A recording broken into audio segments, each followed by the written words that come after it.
Hi, welcome to ARTnews Live. This auction reaction video covers the December 2020 sales at Phillips, Christie's, and Sotheby's in both Hong Kong and New York. We're talking today with Koji Inoue, a senior specialist in international contemporary art at Hauser & Wirth, and Kim Heirston, an art advisor. So the top lot of the season was David Hockney's Nichols Canyon Road that sold at Phillips for $41 million. The bidding was, fairly orderly, and it ended up pretty much where they were estimating. And I know estimates are sort of more advertising than anything else. It's just interesting to see the biggest lot of the season sort of sell in such an orderly way, and for it to be a Hockney of that sort of era. There was one that sold about 2 years ago, I think a landscape from the 80s, 90s that sold for about $28 million. So this is a pretty big jump up in price. Is there any sense from the market of what was going on there? I actually think it's just a matter of sheer exuberance to have such a happy picture of LA. We all know of times when we're cruising down the Sunset Boulevard. It's an LA that's vital and alive and smog-free and without fires. So very idealized Los Angeles. I imagine it was also a very challenging environment to source a picture of such quality, and to have it, one had to be pretty aggressive on the estimate or the potential guarantee that would secure the work. But at the end of the day, the artist really drives the market. And if you think about David Hockney and how established he now is, especially over the past couple of years, long overlooked. And especially you saw the preponderance of bidding from the European team there. And one wonders, after such great masters like Bacon or Freud, who are the great English artists to wave that flag of patrimony, if you will, that will continue that legacy. And here you have an artist who not only is English, but is also Californian, and has also had a long history of bidding from Asia as well. So it's kind of the perfect artist for auction right now. And but even more than that, he's just a long overdue master. Well, he did the consignor did benefit from there being very few other works to sort of compete in that realm. And, as they said in the announcement before the sale, was purchased in 1982. So, 38 years is a long time to own, especially a Hockney, and to see something, I guess it's just this constant resetting of prices with Hockney that we've seen over the last few years. And aside from him being overlooked for so long, it's figuration and it's landscape, and we're seeing an increased appetite for those two things. So it's really... The big size, sometimes that's a huge advantage, sometimes that's a hindrance. Does that play a factor here? I think it just amplifies the joy, actually, in this case. It makes it a more exciting. Yeah, and there are bigger pictures, right? Well, the Santa Monica painting, right, I think, is probably bigger, wider painting in many ways, sort of more square footage of paint.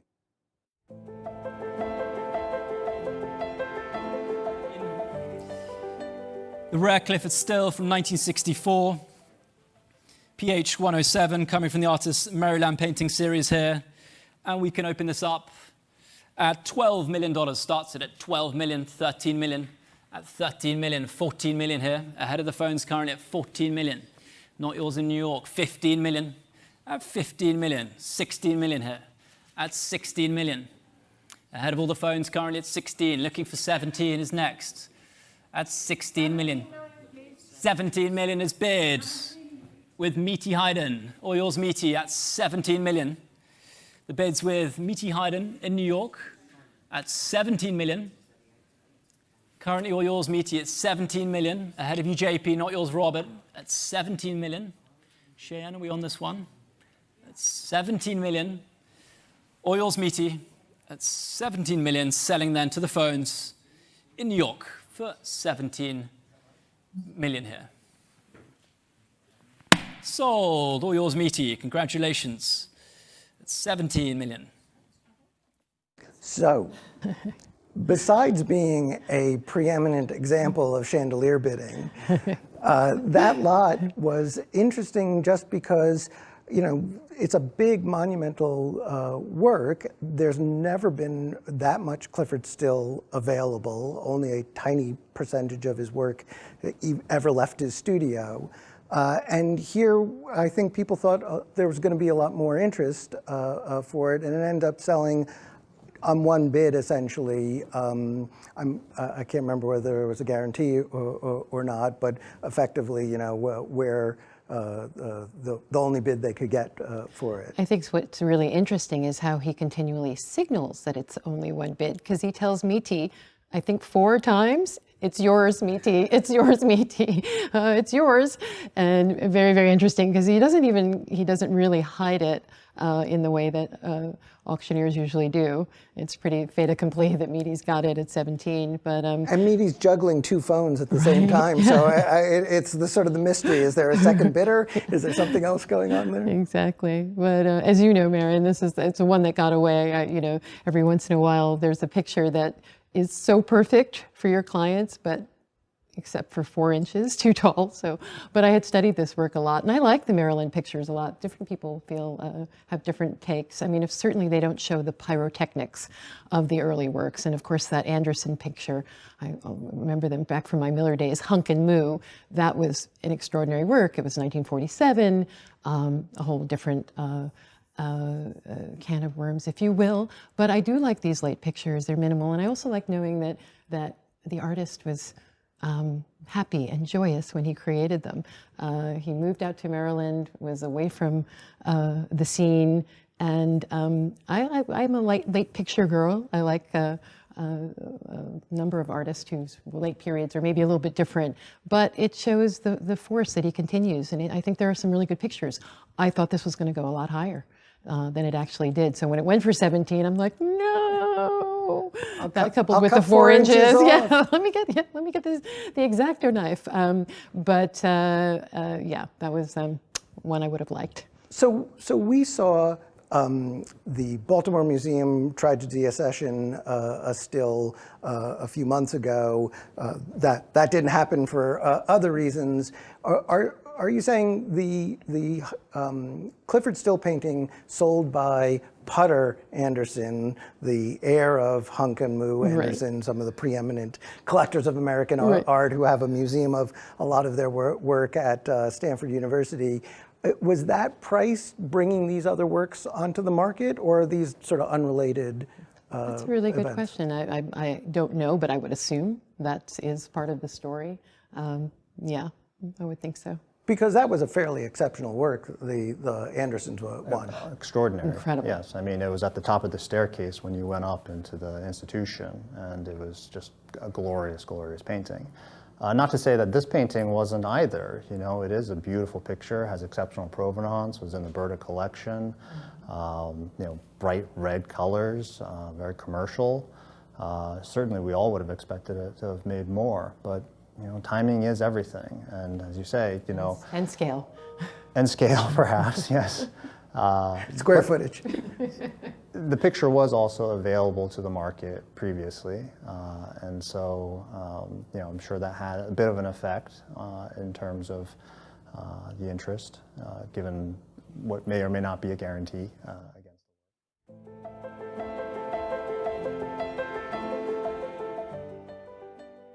118 million then with Eric at 118. Vicky, would you like 120?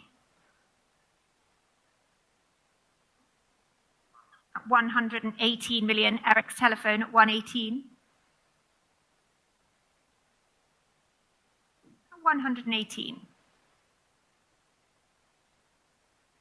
Vicky, you still in here? At 118 million then, Eric has it. I'm selling to Eric. Ada, Vicky, you still here? Vicky-san, you still in? At 118 million. All done.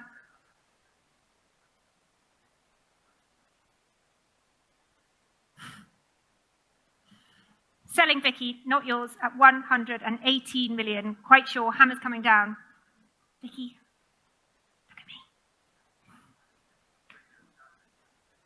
All done. Thank you very much. At 118 million then for the Sanyu. Selling to you, Eric. Ada.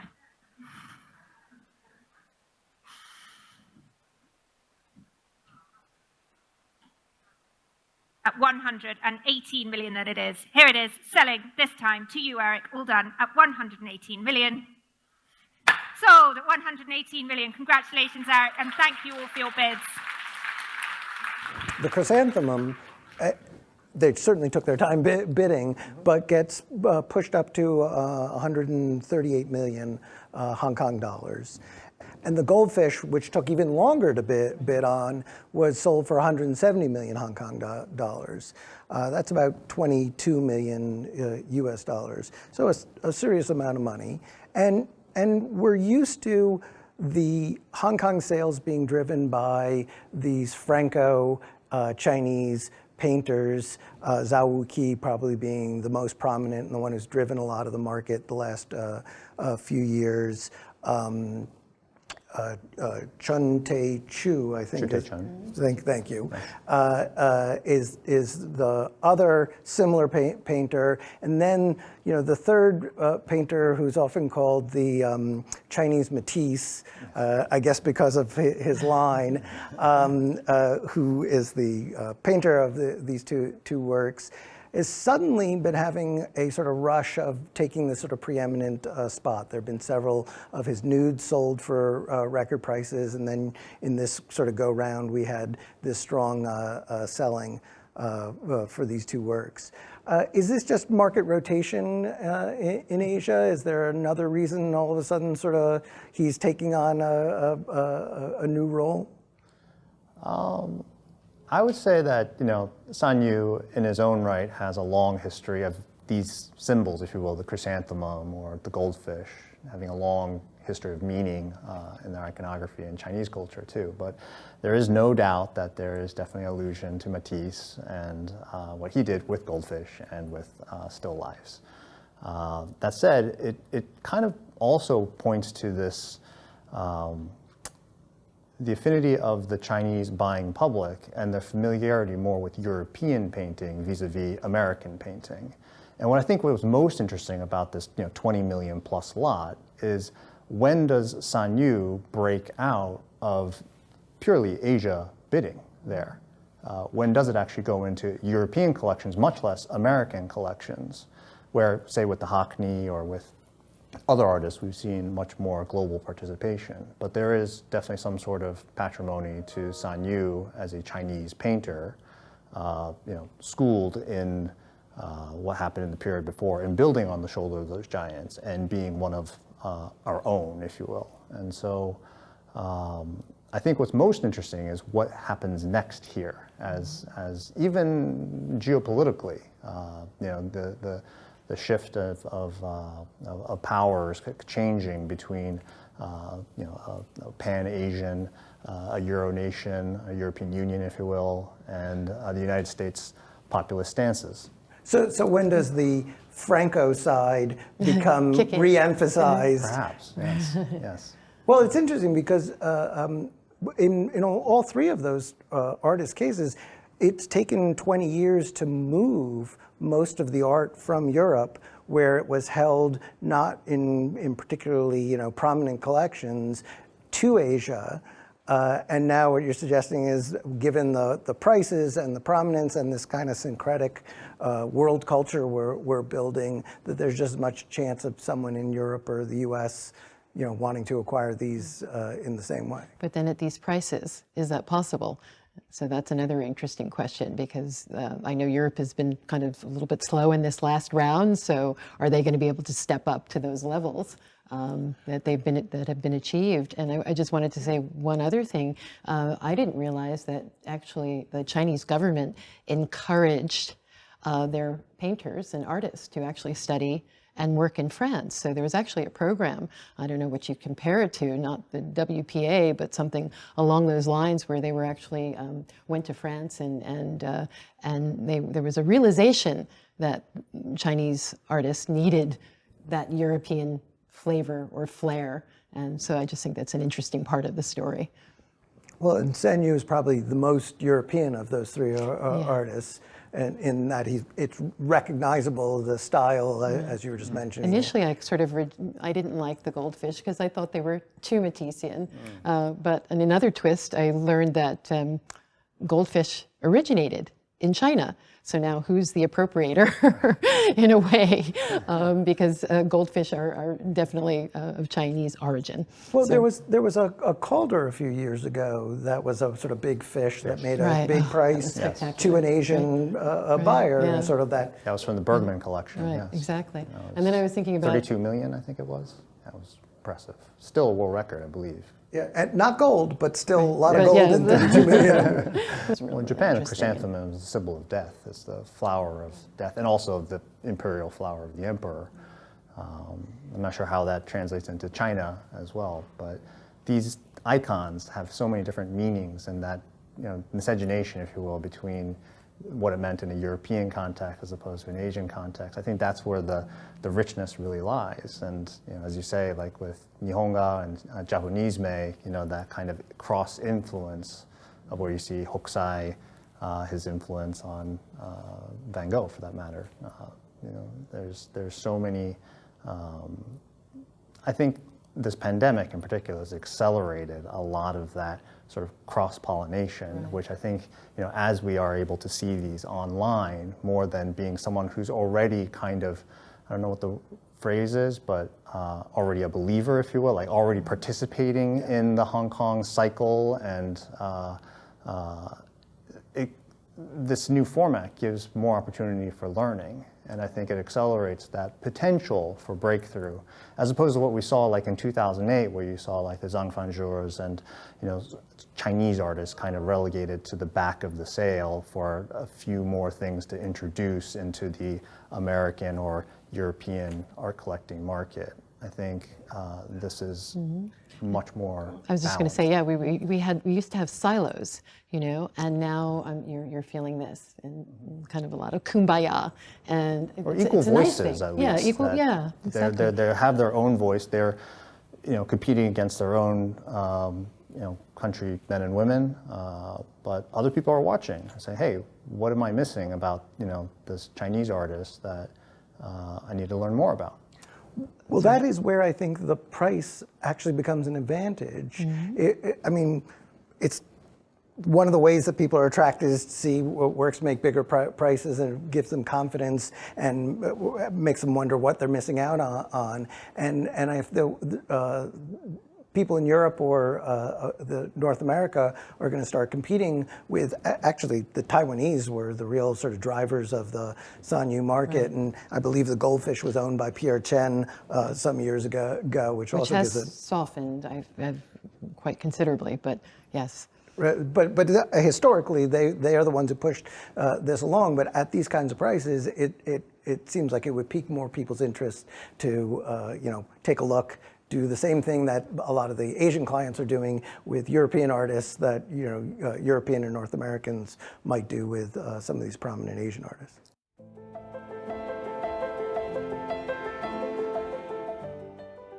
Which leads us, ladies and gentlemen, to the wonderful, the iconic, monumental Alexander Calder Mariposa.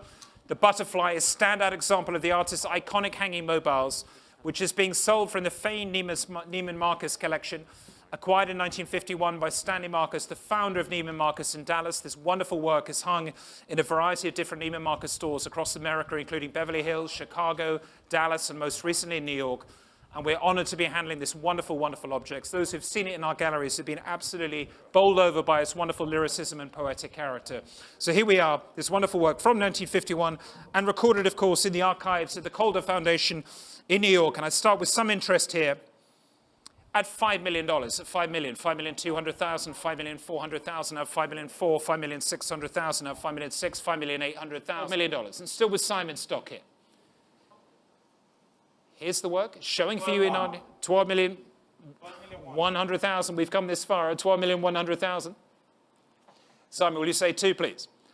So at 12, fair warning now, and selling to you, Simon, last chance for $15,600,000. it's yours. Thank you very much indeed. Congratulations. Panel number 10, thank you very much indeed. That's about $4 million in $100,000 increments, with so with three bidders sort of towards the end, but it looked like there were probably 5 or 6 at least. Is that just because?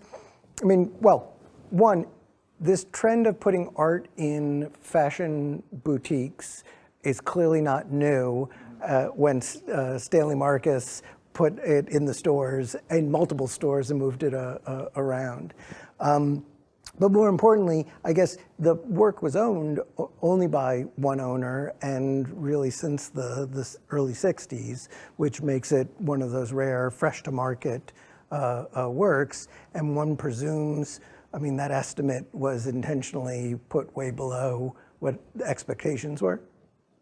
Then it's a great, amazing work. Provenance, the length of their holding on to the work, but also the Neiman Marcus stamp. But if they spend a lot of time making it clear to us that the winning bidder was representing the Asia desk, so we're led to believe that it's an Asian buyer, and I suppose Neiman Marcus has some cachet there, but I would think less. There are many other big department and famous luxury department stores all across Asia. So it's just interesting to see this sort of combination of all these things. Again, they're just... It's an interesting point you bring up, because in Japan, certainly, there is a department store like Takashimaya, or there's certain brands where one actually bought art through most of the 80s and 90s. Seibu, exactly. So, and it wasn't, I mean, even in New York, like exactly, in the 60s and the 50s, that was definitely not something new, where a lot of retail, I don't know, millionaires or billionaires back then were certainly active collectors. To the retail chain, I know there has been a lot of demand for Calder in this multicolor, especially in the vertical format. There are some that are quite large and horizontal, and there are deep collectors of Calder who have multiple sculptures. And it is quite rare to come across one that has such grace in its how tall it could be in a whether it be a spiraling staircase, or if it's in some domestic foyer. There's definitely easier to appreciate that format. It really has its personality. Just because it's bigger doesn't necessarily mean it's more with Calder. And just because it's a little itty bitty tiny guy, sometimes those guys sell for millions as well. No. In fact, the Calder market has been going down towards the tabletops. In part, one presumes because things have gotten so expensive in the larger formats, and then you would see these, medium-sized or tabletop works be $2-3 million. Right, and that's a significant amount of money for a small sculpture. Yes, but I think with Calder, it's always about personality. There's such joy in the way he made his works, and I think that really speaks to collectors as a human thing across all cultures. I think we're just going back to our time in the crib when you had your red mobile in front of you. When life was simple. Feed me. Especially in a year like this.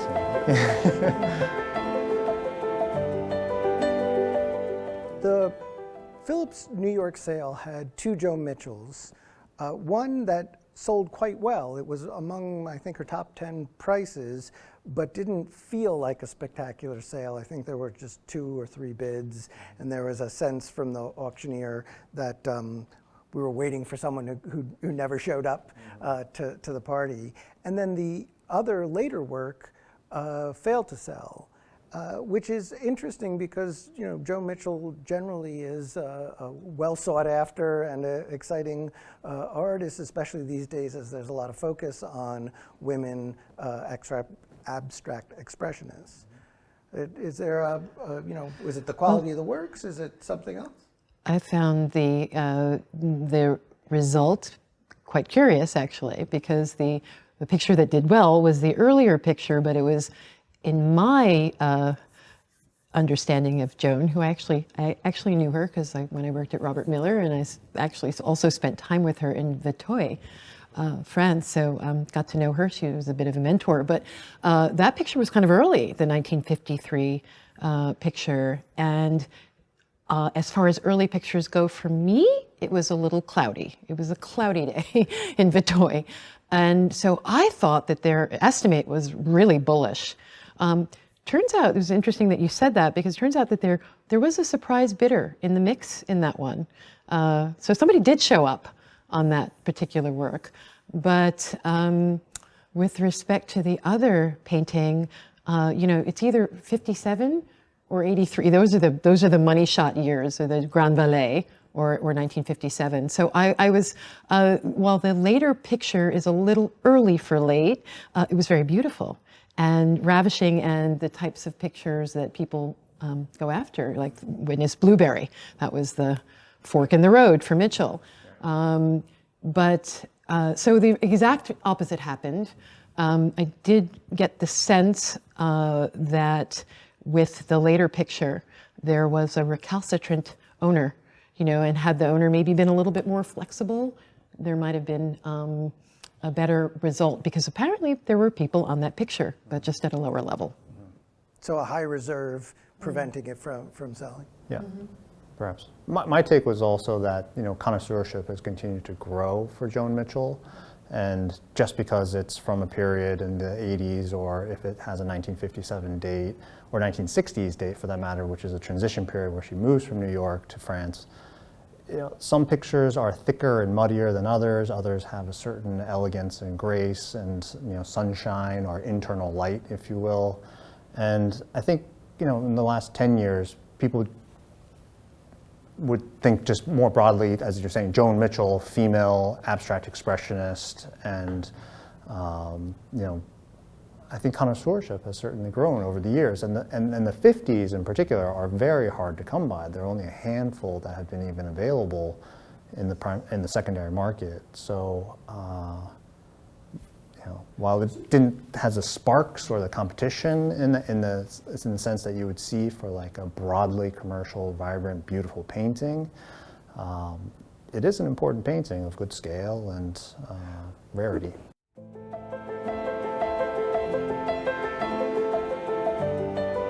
Lot 37, ladies and gentlemen, the much awaited Toulouse-Lautrec.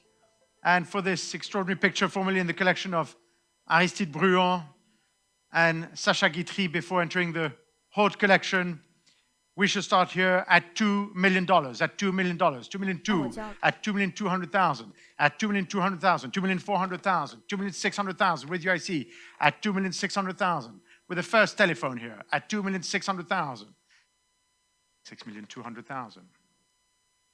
6,300,000. 6,400,000. 7,300,000.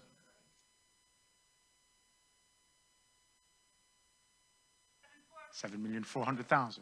One last try, Connor, for La Pierreuse. Beautiful Toulouse-Lautrec at 7,600,000. Last chance. You could still try one if you wish at 7,600,000. And selling against you otherwise to Maria's telephone for $7,600,000. At $7,600,000, you won't find another one, Connor. Fair warning then. And selling to Maria's telephone. The Toulouse-Lautrec is sold. Congratulations, Maria. To paddle 1729 for $7,600,000, a beautiful buy. Toulouse-Lautrec. You don't see a painting by Toulouse-Lautrec on the market very often, let alone one that was owned by Henry Ford II for, I don't even know how many years that was. And it comes with a pretty low estimate and a lot of bidding in $100,000 increments. Is that just, sort of the novelty of something like this coming up on the market? I think it's a rarity of something like this coming to the market. I mean, first, bravo to Adrian, one of the most technical lots of the season, just very, very precise on managing so many bidding. As this picture could have sold for around $3 million. You could see people starting to inch for their paddles, and it could have closed. And yet, he knew to keep the, cool, open it up, new bidders were coming in, and this is an impressionist, masterpiece in the sense that, you have very experienced collectors who have been bidding at auction for decades, and they knew to come in, and not create more of a frenzy. And each one went through their cycles. There were almost like 4 or 5 stages that went into, the final 2 between Connor and Maria. And I mean, truly, this was a clash of the titans in terms of the most senior staff of the Christie's organization, with each of their clients, all big, heavy hitters. And yes, as you say, like there's the forward provenance to it. There was a company that this picture kept in its lifetime. And even though it's a name that doesn't come up that much and doesn't feel as fresh or contemporary, I mean, you look at it today and you squint your eyes in a certain way, you see the reflections of the building behind. I mean, there are certain aspects to painting that have not carried over. The people don't know how to paint like that anymore. And the model is associated with Very a previous important model. record Yeah. Painting, Very so of great the sort of point. pantheon of his works. Exactly. Yet, at the same time, it doesn't really feel like your classic idea of what a Toulouse-Lautrec looks like. I kept thinking it looks more like a Manet-Degas collaboration. So, but interesting. But this is, again, where sophistication comes into play. I think so, It's yeah. not your typical can cafe recognizable, but there are other I think that's what collectors at that elements. level are Yeah, looking exactly. for. They've spent their entire lifetime looking at, oh, this is the icon of X, Y, and Z, And it and I would've- have them, but this is unique. And it would appeal to someone whose tastes aren't more towards the garish, in a way. It's an elegant Toulouse-Lautrec. Yeah, that's a great point. It is a very sophisticated, elegant painting, and surprisingly, you don't see that many of those at auction. Yeah, you do see a little bit of that neon green around her lips, which is a very Lautrec color, but Yep. anyway. But a $7 million sale, a very muted lot in a sense. I mean, a lot of the silent operators of Christie's, obviously they're very well known in the public sphere, but they're very discreet with their top clients, and so this was a major lot on many levels that I think we lose sight of in the flash of Right. the now. And it's nice to see. Yes. It's nice to see that kind of sophisticated buying. That brings up an interesting point that's worth discussing with some other lots, but it's been mentioned to me that several people who have clients of that ilk, maybe not heavy hitters, but certainly buyers of either modern pictures or even impressionist works, that many of those collectors have become interested in the figurative painters that we see driving the market now, and that surprisingly they're going after Amoako Boafos and all, and that we're getting this sort of interesting sort of move. I don't know whether it's the figuration or the novelty, but that there's something going on in the market. There's something about a language that's familiar to those collectors, whether it was like Sheila to Boafo, or there's some sort of link somewhere in between. But definitely, I mean, you spoke to it earlier about figuration and Vis-a-vis the Hockney, could it be COVID collecting when we are all in isolation? Also something, I mean, this has been going on a while, so, yes. But could we be seeing a desire to connect, really, to other people? I don't know. Connect because of the present day subject matter, connect because politically there's a whole theme around Black figurative painters that connects with the sort of social... Well, I wasn't even, I'm talking about figurative in general, and I just mean, the human element, which we're kind of all deprived of right now. So we'll see if it continues and it lingers once this is in our rearview mirror, but maybe that's driving things, having pictures of people, because you are craving contact. Well, the last connection I was going to ask whether it's just the desire to buy something, that there are a lot of collectors who the things that they traditionally collect aren't really on the market, or are very expensive like this Toulouse-Lautrec, but are looking for things to buy because they want to be engaged in the world. And all of the above. I think that too, for sure. And they're staring at walls that are either empty or they are looking to fill in holes and gaps in the collections or upgrade. Speaking of connections, one of the more significant lots at Christie's Hong Kong sale was the Dana Schutz that sold for somewhere in the mid $5 million, maybe $6 million range. And it's significant, one, because it's an enormous painting that was featured at the Whitney, was it 6-7 years ago? 2017? No, was it? A little earlier? Was it earlier? I think it was 2014, but somewhere in the last period. And they sold it to a Asian buyer. And it's my understanding that that was a bit of a lark, that the consignor was willing to go along with it. And they figured, hey, if we bring it to Asia, maybe people will come. And sure enough, they did. There was, bidding from people in New York. All the contemporary heavy hitters were on the picture as well. But it ended up selling to Hong Kong. And I remember feeling profoundly disappointed, like, no. The painting can't leave America. Well, it's not new that I think Schutz has been bought out of America, if you will, by Asian clients. I remember when we used to go to auctions in real life, I was sitting next to a client from Taiwan who ended up winning a Dana Schutz in a New York sale.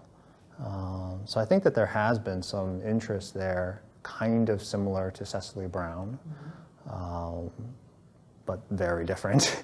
And yet, yeah, in this auction, there seemed like there was definitely both sides. Yes, we saw some New York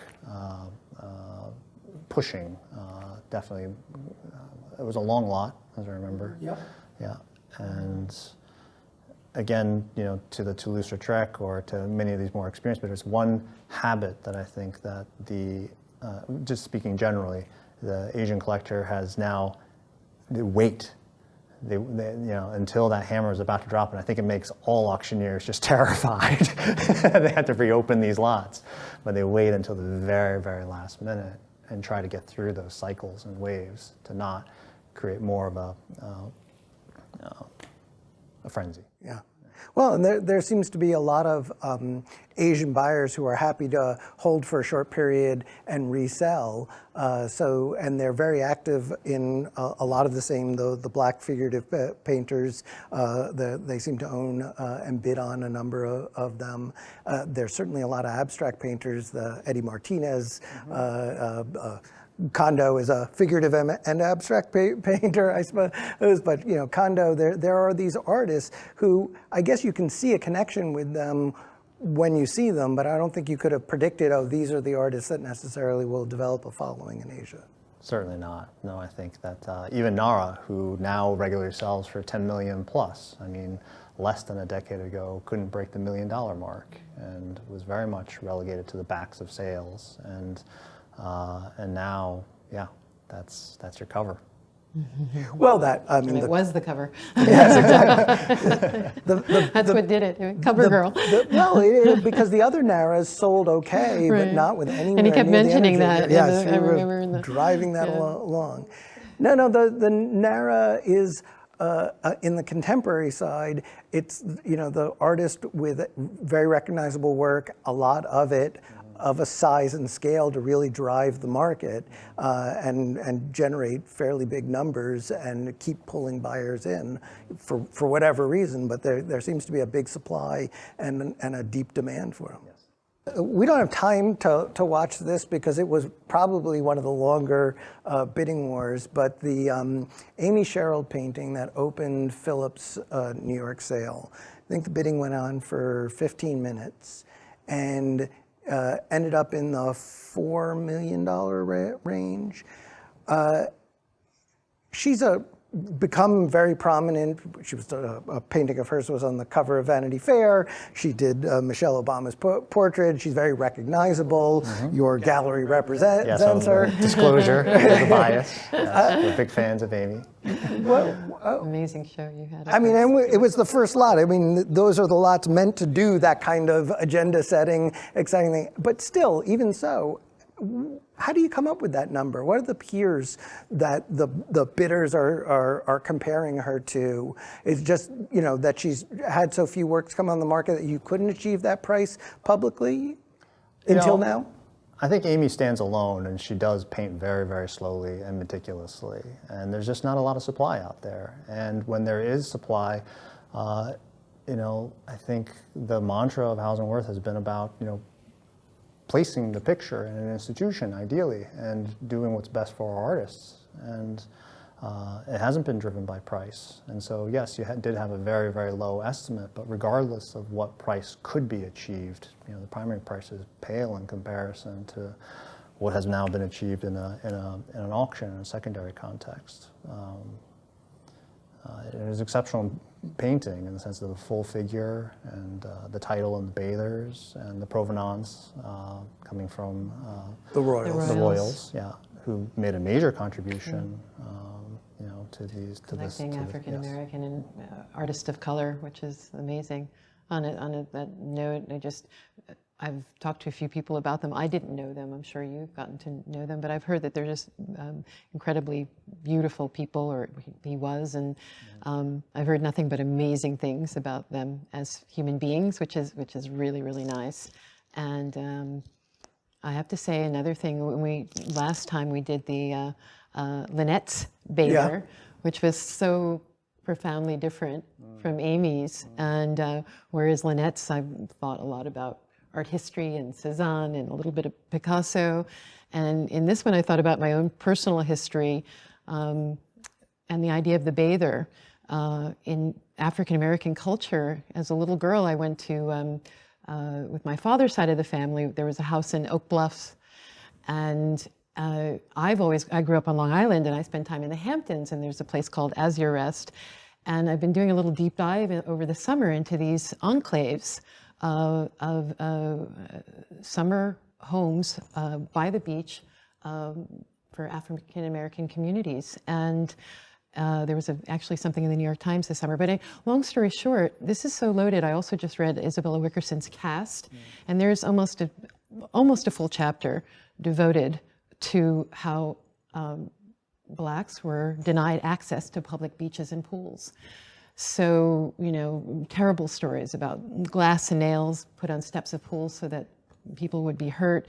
Another story about a young 17-year-old who was killed because he actually went into the wrong side of the beach, and people were so appalled.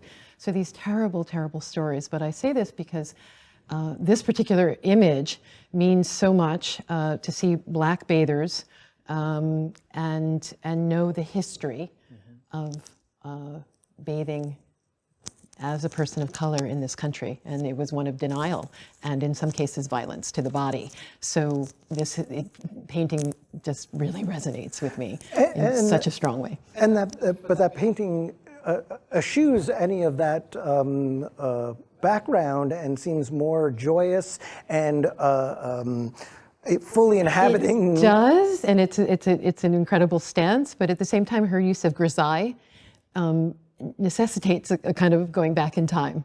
So I can't divorce it from the stories I've heard or books I've read, and there is that sense as, yes, there's joy in and she says that. She's actually talked about wanting to represent African Americans in this, having fun, in a way, sort of a counter to like an Alex Katz. Yep.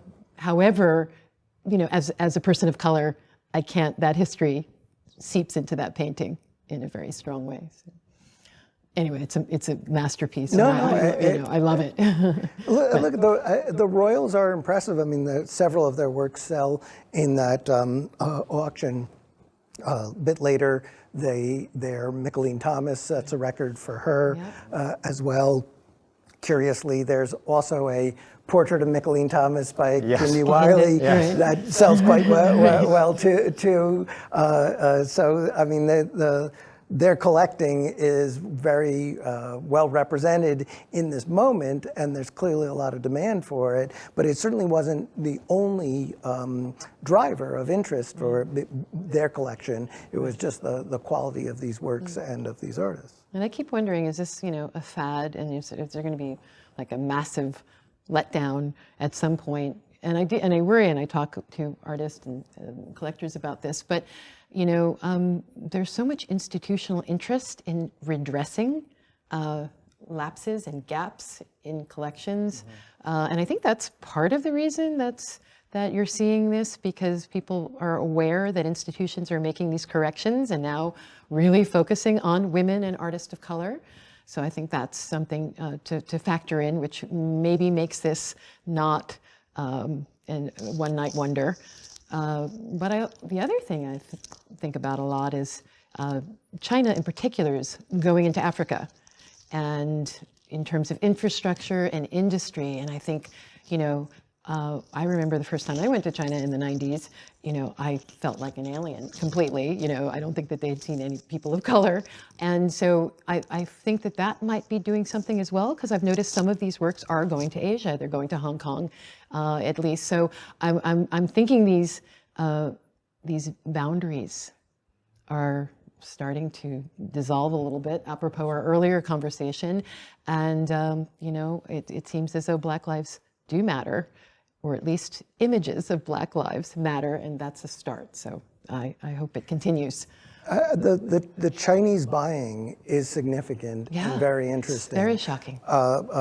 In Christie's Hong Kong sale, there's an Amoako Boafo painting that sets a record for him as well, I think around $980,000 with the premium and all. And this comes after a fair bit of publicity about some of the background of his market that you would have thought would drive people away or make them feel like, okay, there's stuff going on that I can't, really control. And yet, there it is. The bidding's real. It's not just for that work. There was another one as well, and a lot of it seems to be coming from And the Barclay Hendrix, that amazing, old masterly Barclay Hendrix. I mean, there's, so many of the pictures you see that look like they could be stills from Shaft, almost colorized, enhanced colors, stills from Shaft. But that work is just an astonishing, enigmatic, really amazing painting. Let's talk about that for a second. So Sotheby's opens their evening sale with this dramatic, on a dark background, I don't know if he's a baseball player, just has a sort of baseball hat on and all. And like so many of the and a vertical fro.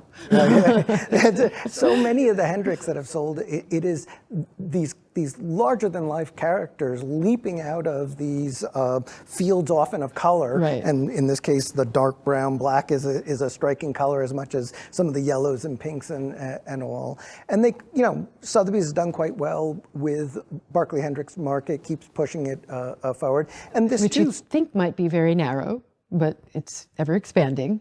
Well, seems to be on the same terms. Yeah. Unfortunately, in his lifetime, he didn't see the bulk of this run-up that's been taking place. And these portraits are kind of a specific period of his work, that he kind of left for a long period of time. But that sale seemed to be as exciting as the Amy Sherald sale. It was. And driven by the kinds of bidders that you don't necessarily think of or see in those kinds of markets. Well, while we're on this same subject, the Phillips Day Sale also had a number of Black artists,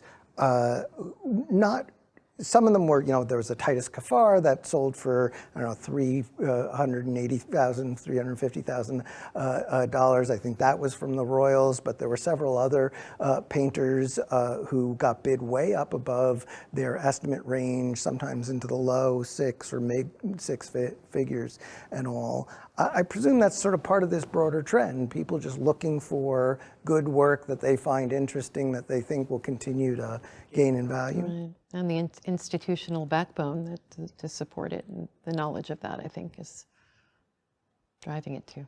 that the demand is just always going to be there yeah, because yeah. there's so much of a backfill. So much, ground to make up, I think. Well, even with that, one would have expected some sort of a pause. I mean, this has not just been going on the last 6 months or even year. We're on year 3. I mean, the zombie formalist lasted 18 months or so. So we're on year 3, and it only seems to be getting bigger, not smaller. Yeah. Well, we did just have George Floyd, Black Lives Matter, so it's very, very much in the, I think, forefront right now. Consciousness, Yeah. yes. Yeah. But as you said, Kim, I think it is about the institutional support and placement. The foundation is stronger, and so on a firmer and broader foundation, different buildings can grow. And they're young artists for the most part, and people can feel good about that kind of patronage. I think that's a part of it too. So supporting them on the primary market and filling in or catching up, making up ground, as you said, on the secondary Well, the reason why market. there's high secondary is because primary is hard to find. Yeah. So, I think that's it. I mean, and there is this, I'm not racist look. Yes. Sorry, but a little bit. Come on. Sometimes. Well, And then there's pure speculation. or they're just the trophy of being in on I'm with it. Yeah. I'm with it. I think there are lots of factors, but hopefully it lasts. That's, and then there's some authenticity there. Like with the Royals. I believe that was authentic and real. Well, no, they're hardly the only ones. I mean, they are significant, but there were other collectors and other collectors who sort of have been in this area of specific artists, but not exclusively, And as I believe the Royals were not, in any way exclusively in this. So there are plenty of people who consider this a significant vein of contemporary art that is worth collecting deep, as we used to say.